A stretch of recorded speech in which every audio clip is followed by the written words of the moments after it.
Now at 9, a former Joplin resident reaches out to the community to try to find a special book.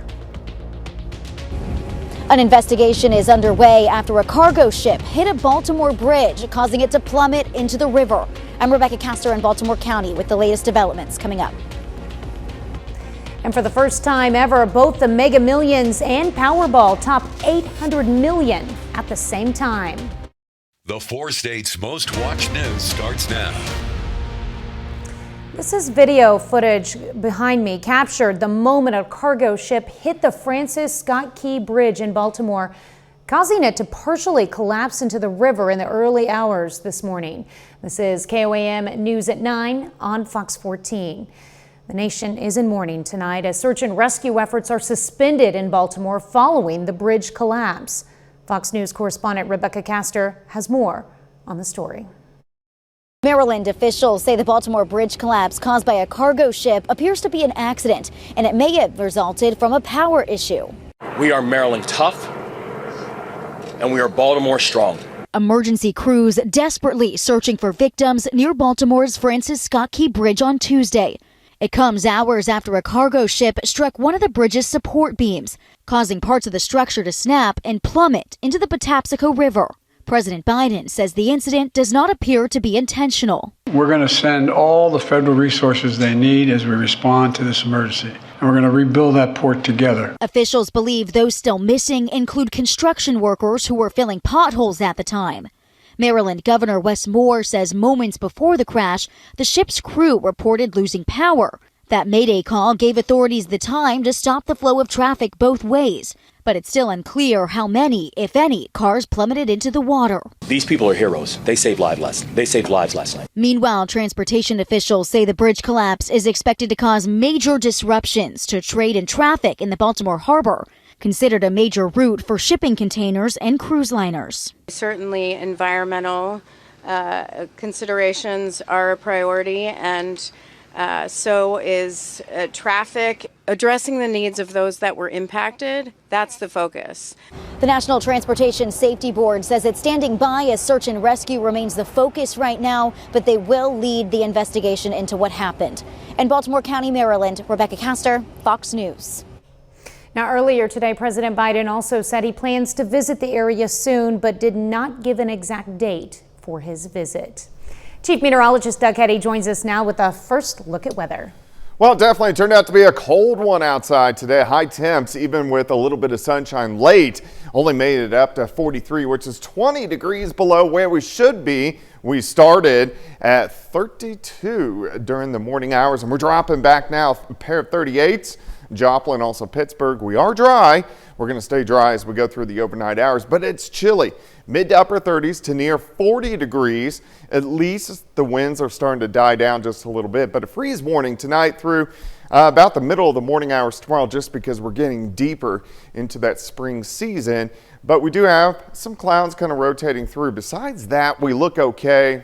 And besides being cold, as we go through the overnight hours tonight, we drop all the way down to about 25, so a hard freeze across the region. We are going to start to warm back up. We'll look at that here in just a bit. All right, thanks, Doug. Oklahoma authorities have issued an update to a fatal crash report from last week. That crash occurred last Thursday afternoon on Oklahoma Highway 10.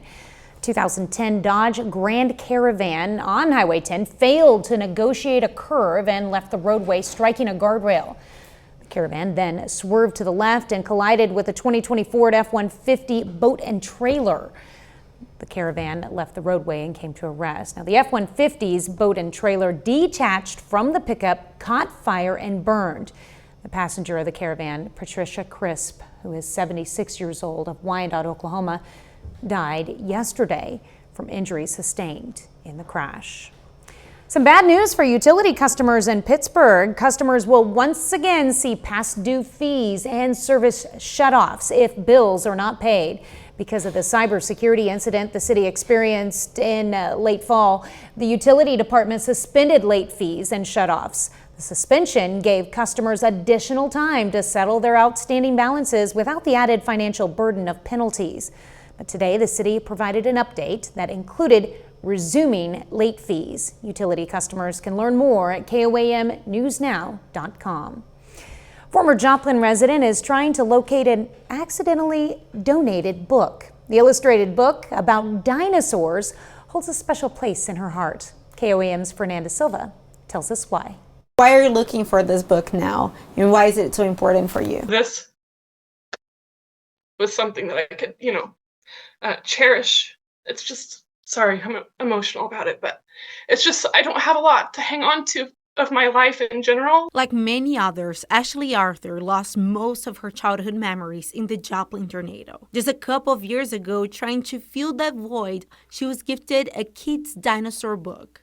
Dad was kind of trying to give that back to us, or back to me, so we could still look and see a childhood book that we had. But the book got lost. Arthur unintentionally donated it to Second Chances in Joplin in the Christmas of 2022. The store says they tried helping find the book, but it wasn't anymore at their location. So there are two paths the book could have taken. It could have been purchased by a client here, but it could also have been donated to Salvation Army. Without knowing where the book's now, Arthur went to social media to try to locate the item. She wants to find it, especially now when her dad is dealing with some challenging times. He's just recently been, diagnosed with cancer and is going through his treatments. It's like, I don't expect him to leave anytime soon, but I just would like to have that in my possession. For Arthur, a priceless possession. In Joplin, Fernanda Silva, KOAM News. Arthur says she does not remember the name of the book, but it has a picture of a T-Rex on the front with an orange background. It also has an inscription on the inside cover written by her father. Now, if you think you might have the book, contact our reporter Fernanda Silva. All you have to do is go to our website at KOAMnewsnow.com. Well, Bags to Riches returns to the four-state area. This year's annual fundraiser brought in the help of a professional auctioneer to help auction off purses for the Safe House Crisis Center in Pittsburgh. Such a serious fundraiser called for some serious fun, and the event featured dining and drinks and the theme of an evening on the ranch. I think the evening on the ranch theme can be really interpreted in different ways. You can do more of a Western motif or more, I know some people were talking 90s country, so it's really kind of neat to see all of the different interpretations. Safe House celebrated its 13th year hosting the Bags to Riches event. Well, coming up, a medical mystery solved. A condition misdiagnosed as migraines led to a long medical mystery for one young woman. I'm Bradley Blackburn with how she finally got answers and treatment for epilepsy. March 26th is Purple Day, a global effort to raise awareness about epilepsy. About 50 million people around the world suffer from the condition, but it can often go undiagnosed. Bradley Blackburn has the story of one young woman who had a long journey to get vital treatment. For nearly a decade, Ivy Hogan lived with a medical mystery. When she was just 17, she started experiencing episodes where she'd lose her vision. Some mornings she'd wake up with blood on her pillow from biting her tongue. It would just hit. It would kind of creep in from the sides. Her parents were alarmed, but she says her pediatrician diagnosed it as migraines and stress. You never thought this was a seizure, though? No. That was never on my radar. She lived with the symptoms for years, through college and after she married her husband Jake. 4 years ago, in the middle of the night, he woke up to her clearly having a seizure. I'm just so lucky that he was there. She finally got the right diagnosis from Dr. Madeline Fields at Mount Sinai in New York. Hogan has a type of epilepsy that is triggered by hormones. You can see these rhythms persisting. Hogan's brain scans show how a seizure is an earthquake in the brain, but her story proves they come in many different forms, some very subtle. The vast majority of seizures are not the classic, what you see on TV, sometimes called grand mal or tonic-clonic convulsions. It's often what brings people to medical attention, but is not typically how people present with seizures. The diagnosis and correct medication have given Hogan her life without fear of seizures. I feel like I'm glad that this happened to me because I know that I'm strong enough to deal with it. And she wants others living with a mystery to keep asking for answers.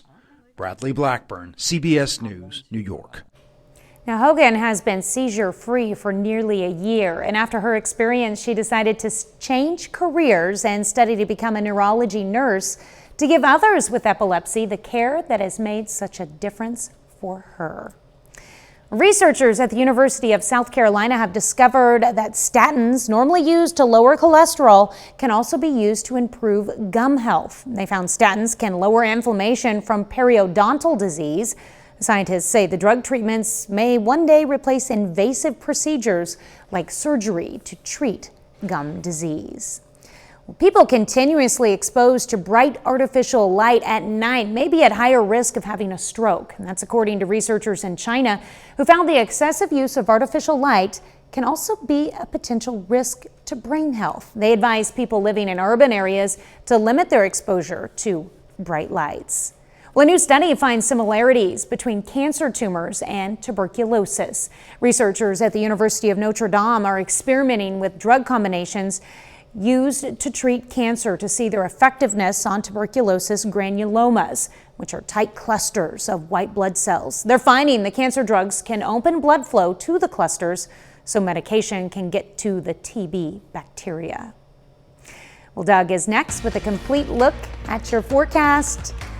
And the Gorillas hit the gridiron this morning, but not against an opponent. John takes us to the field later in sports.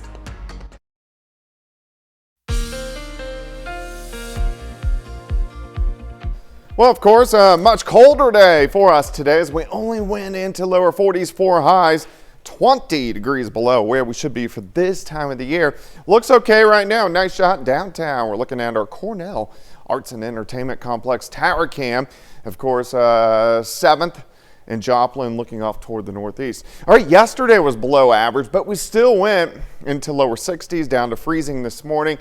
Only rebounded lower 40s for us today. Freeze warning in effect for us tonight through the middle of the morning hours, just due to a hard freeze, the number of hours that we're going to be below freezing, and because a lot of trees, plants, and all that stuff are already budding. All right, temps right now we're sitting into the mid to upper 30s, still near 40 once you get out across southeastern parts of Kansas. 7th and Rangeline tower cam went down, I guess. So we'll go right past that, and you can see our northwesterly winds. They're calming down a little bit, so as the winds continue to calm down, that's going to allow that temperature to drop as we go through the overnight hours for us. Tonight, we'll be sliding back through the 30s, eventually into the mid-20s. We do have a lot of clouds still out there, especially in the northern half of the four-state area. Nothing underneath the clouds, so we'll end up staying dry tonight. Storm system from yesterday moving off toward the east, and then just a little weak wave out to the west, which is going to produce some showers to our south as we go into tomorrow. But the upper level flow right out of Canada kind of drawing in that cooler air right on top of us. So tonight we do fall mid-20s. It's going to be a cold start tomorrow. Sunshine in the morning, mid-40s by noon. We do get a few clouds from that weak wave to our west late tomorrow afternoon, but we should go to about 54, 55 degrees, so better than what we saw today.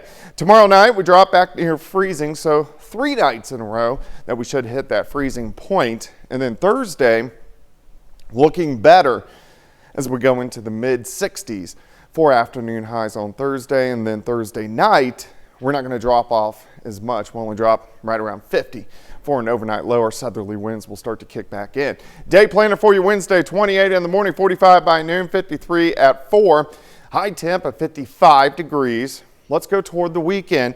Big warm up on Friday. We're going to have a lot of clouds, strong southerly winds, but we should go into lower 70s for highs. Saturday, pop well into the 70s, may push 80. Partly sunny skies. A front kind of drapes on top of us. So by Easter morning, we're going to have to watch for a few scattered showers trying to pop up, and maybe even some thunderstorms late in the day on Easter. Let's go 55 degrees tomorrow, 64 on Thursday, 72 on Friday, 76 Saturday. Thunderstorm chances on Easter Sunday, Monday, and then cooling back down for the middle of next week. But big warm up after, of course, we have a freeze warning for us tonight. Yeah, I'm Do you think there'll be much damage to plants with that freeze I warning? hope not. I have a Japanese maple, so I always worry about him because they're kind of wimpy. That's kind of tough to cover too. I know, it's a big tree. Yeah. So. All right, thanks, Doug. Well, engineering experts say companies using artificial intelligence are overloading our nation's power grid. That story coming up.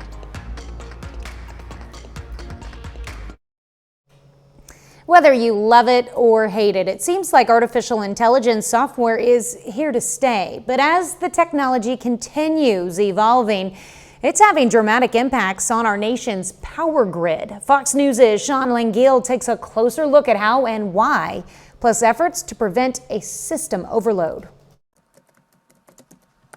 With a simple prompt and click, artificial intelligence can generate essays, images, and more in seconds. AI is here and it's coming at us fast and furious. But the companies behind these programs need massive data centers to help train their software. And this requires a whole lot of electricity. You can have ChatGPT, for example, be able to talk to you like a human being. We had to first train it to be able to do that. So that requires a lot of electricity. Making it possible for you to just go on your phone and ask ChatGPT anything, that also needs electricity because it has to be on standby 24/7. Philip Odonkor of the Stevens Institute of Technology says this is straining the national power grid. It also comes at a time when more businesses and households are embracing electric gadgets and moving away from fossil fuels. And so in buildings, we're now using electricity for heating. We're using electricity for cooking. We also have our vehicles, which are becoming electrified. To help the power grid manage the growing demand, some tech giants behind AI programs are looking for ways to generate their own electricity. They are thinking about how can we develop smaller nuclear power plants to power our data centers. You can have nuclear operate 24/7 with minimal environmental impacts. This push for nuclear comes as Odonkor says renewable energies like solar and wind aren't supplying enough power for AI. The sun doesn't always shine, the wind doesn't always blow, so they're not necessarily the right fix. He recommends communities invest in infrastructure upgrades to their power grids to prevent system overloads. Sean Langiel, Fox News. Crowder College played host to a job fair and career expo today. The event featured nearly 70 area businesses. This year, the college partnered with the Tri-State Human Resources Association to provide free services such as career coaching, elevator pitch preparation, resume review and writing, interview etiquette, mock interviews, and networking tips. You know, we open it up to anyone, and the reason we do that is there are a lot of employers who, let's say just take healthcare for example. They still need IT people, they still need business people, they still need management people, so not just nurses and doctors. So we try to open it up to everyone because lots of businesses have lots of different types of employee needs. The free event was open to the public. Pittsburgh area young professionals held a lunch and learn event today. The public was welcome to join the Pittsburgh Police Department for the event and enjoy some lunch from OBs.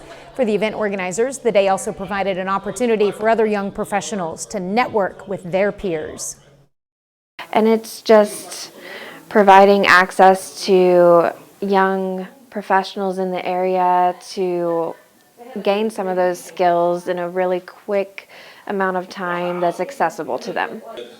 Matthew Campbell, a Pittsburgh State University police officer, also conducted a presentation on self-defense and safety. Mega Millions tops $1 billion with the next drawing tonight. What would you do with those kind of winnings? Stick around.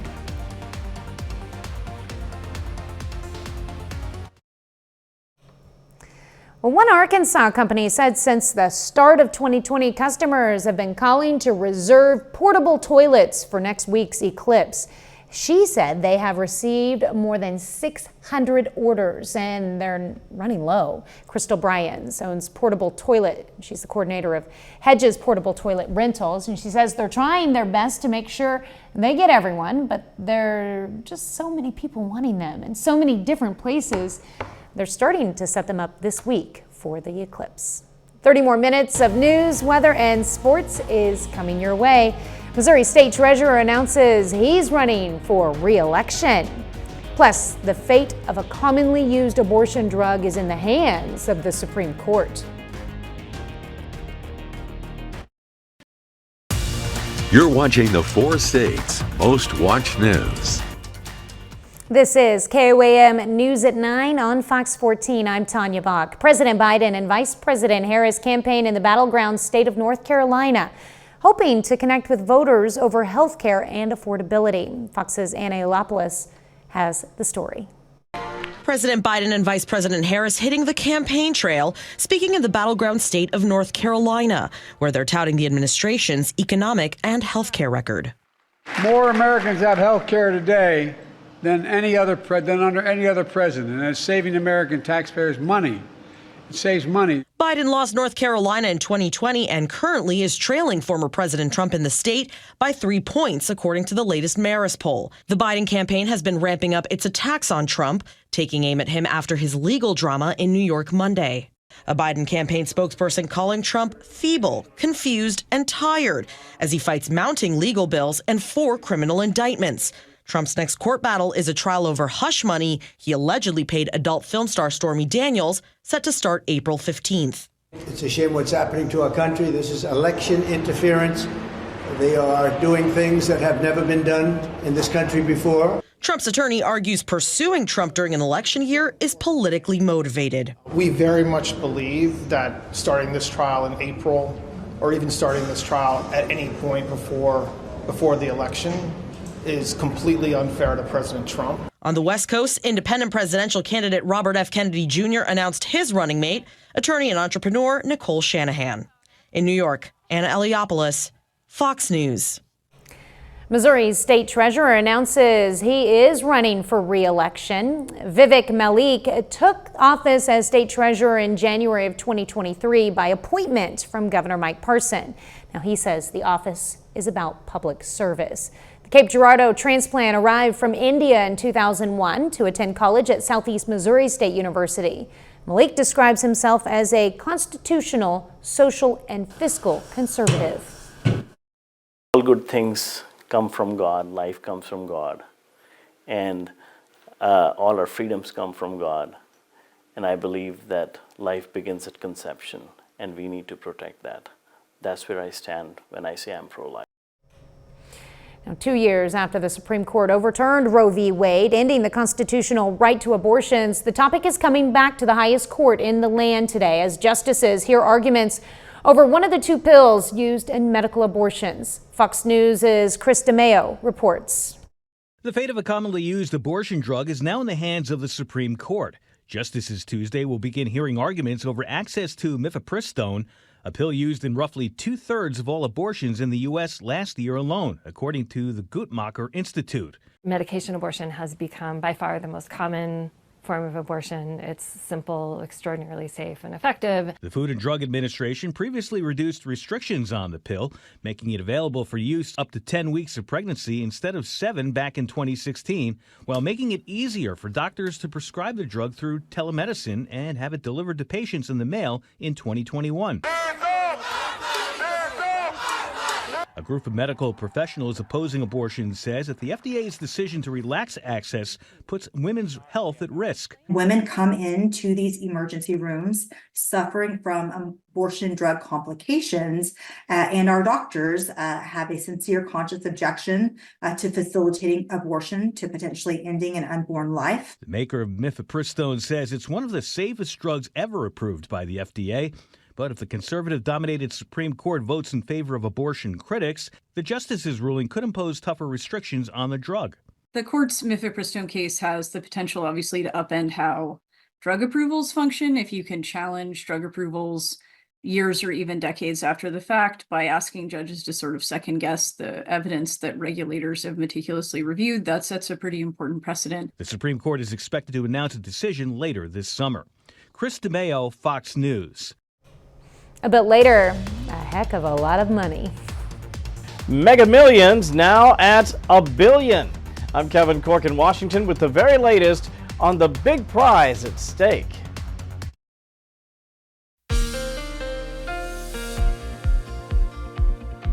Well, of course, much colder day outside for us today, and it's going to be a cold night. We have freeze warnings in effect until 10 a.m. tomorrow. We should drop below freezing here in a couple hours, and then a long stretch below freezing all the way until 8, 9 a.m. Some areas may be close to 10 a.m. And this is due to, because we're getting kind of deep into the spring, a lot of things are budding. A lot of people have planted plants, so watch out for that. May cover them up if they can't take it. Temperatures right now, it's 32 in Monette, 37 in Anderson, Bella Vista, Grand Lake sitting at 37, 40 still in Parsons, Fort Scott at 36. Let's go outside. Here's 7th and Rangeline sitting at 30. Winds are pretty much calm. Here's our dew point, 27. We'll get down near that number. It may even drop a little bit, and that will give us dew or in return frost when you are below freezing. At least the winds have cooled down or calmed down just a little bit. So they're light, and we're going to stay at least with light winds through the night into the daytime hours tomorrow. We do have some clouds, mainly along and north of I-44. Nothing underneath the clouds, so we are going to stay dry. One storm system heading out.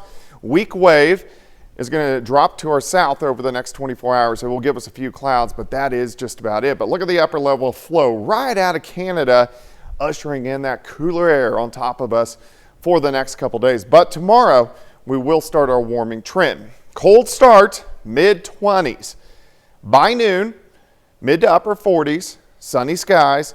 We'll get some mid and upper level clouds in here during the afternoon. Most of us 53 to about 55. 53 in Lamar, 56 Anderson, 55 Miami, 53 in Pittsburgh. Tomorrow night, pretty much clear skies, still cold. Drop back right around freezing once again. As we go into Thursday, the winds start to pick up a little bit.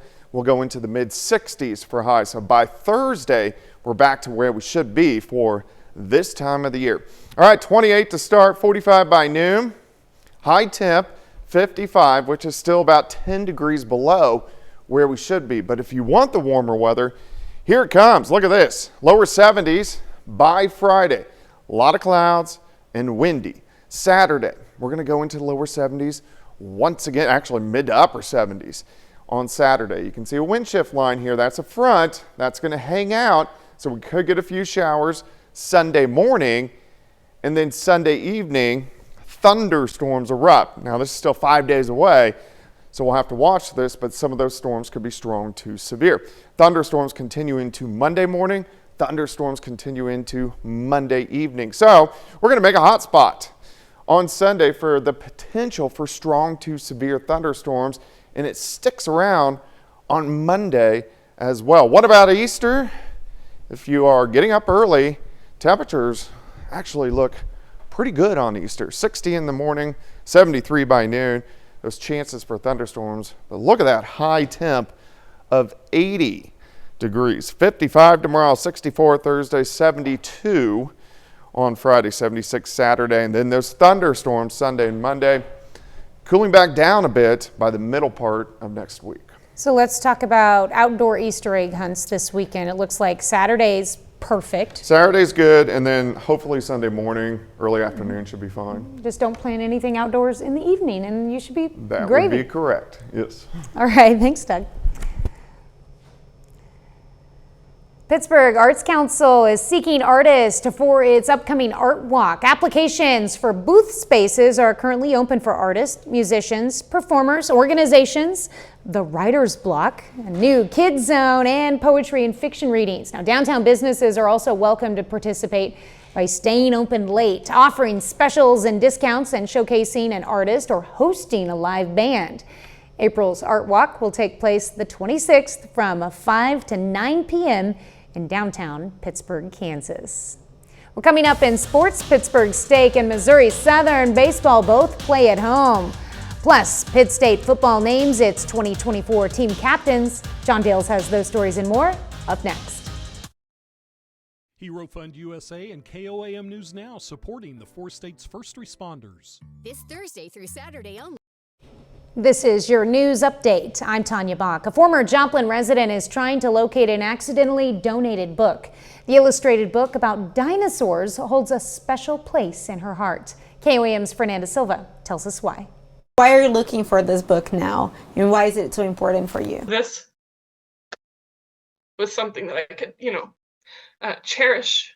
It's just, sorry, I'm emotional about it, but it's just, I don't have a lot to hang on to of my life in general. Like many others, Ashley Arthur lost most of her childhood memories in the Joplin tornado. Just a couple of years ago, trying to fill that void, she was gifted a kid's dinosaur book. Dad was kind of trying to give that back to us, or back to me, so we could still look and see a childhood book that we had. But the book got lost. Arthur unintentionally donated it to Second Chances in Joplin in the Christmas of 2022. The store says they tried helping find the book, but it wasn't anymore at their location.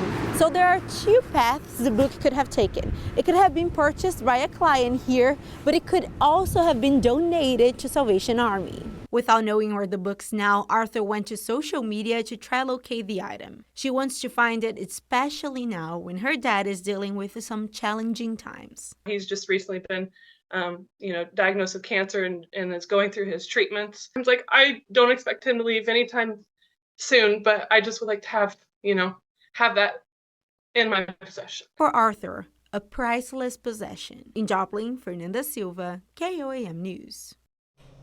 Now, Arthur says she doesn't remember the name of the book, but it has a picture of a T-Rex on the front with an orange background. It also has an inscription on the inside cover written by her father. If you think you might have the book, contact our reporter Fernanda Silva. Just go to our website at koamnewsnow.com. We'll be right back. It's a big night for the lottery. Mega Millions has hit over $1 billion and the Powerball is over $800 million. Americans are testing their luck and dreaming about what they may do with the massive prize. Fox News' Kevin Cork has more. With Mega Millions hitting about $1.1 billion and the Powerball reaching an estimated $800 million. This marks the first time each of the two prizes have offered $800 million or more after months of no big winners. Ticket buyers dreaming about how they'd spend all that dough. I have a fantasy of setting up a charitable foundation if I win, because it's too much money for any one person. To live better life, and also, to buy a big mansion and live somewhere like Florida. I need to help the people too. A high stakes bringing in even the most infrequent of players. I came in for something else, and I'm here, and I just heard that this is worth almost $1 billion now.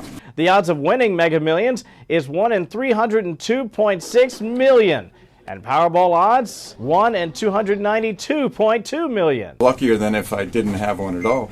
And even if nobody wins the jackpot, you should still check your numbers. The jackpot is not the only prize. There are 9 different prize levels in both Powerball and Mega Millions. So if you match a couple of numbers, you're going to win something. The $1.1 billion Mega Millions prize is the 8th largest in the game's history. Good luck.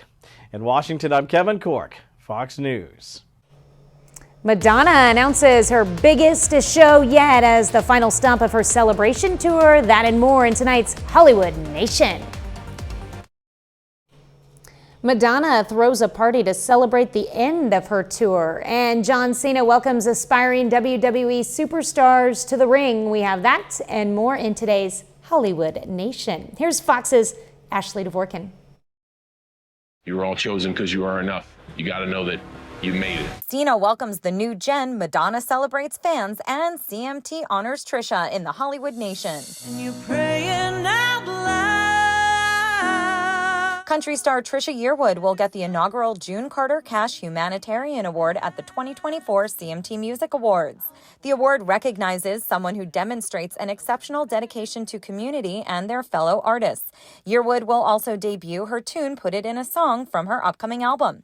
The CMT Awards show, hosted by Kelsey Ballerini, airs live from Austin, Texas, April 7th on CBS and Paramount+. Madonna announced her biggest show yet as the final stop of the celebration tour. The pop icon will perform a free concert May 4th at Copacabana Beach in Rio de Janeiro, Brazil, as a thank you to fans. The global tour is a celebration of her more than 4 decades in music. There's danger everywhere. In today's First Looks is the murder mystery series Under the Bridge, starring Riley Keough and Lily Gladstone. Hulu released the trailer for the true crime drama based on Rebecca Godfrey's book about the 1997 disappearance of 14-year-old Rena Verk. The series is told through the perspective of Godfrey and a local police officer. It premieres April 17th. We're looking for cardio, strength, and power. First Looks also gets in the ring. A trailer was released for WWE Next Gen from executive producer John Cena. The 8-episode docuseries follows athletes from tryouts to training as they try to become the next WWE superstars. It premieres on the Roku channel April 1st. In Hollywood, Ashley Dvorkin, Fox News. And that is our time for tonight. Thanks for joining us. We're going to leave you with video of a newborn spider monkey at the Perth Zoo. Have a great night and an even better tomorrow.